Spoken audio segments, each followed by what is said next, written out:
তোমাদের কি আমি বলে দিব না যে জাহান্নামী কারা হবে, কারা জাহান্নামে যাবে, তাদের মার্কা কি বলে দিব?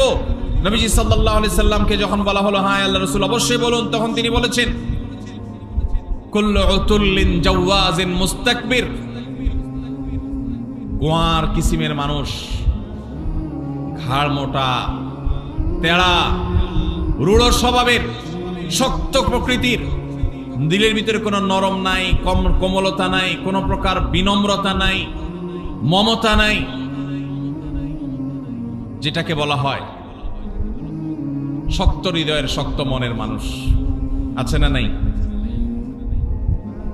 অহংকারী, তার ভিতরে কোনো বিনয় নাই, সব সময় তেড়া তেড়া কথা বলে, সব সময় গোড়ার মতো গায়ের জোর দেখায়, আছে না নাই?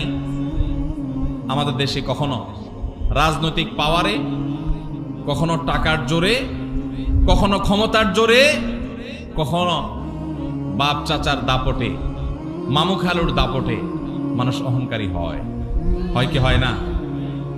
আবার অনেক সময় কোনো কারণ ছাড়াও মানুষ অহংকারী হয়।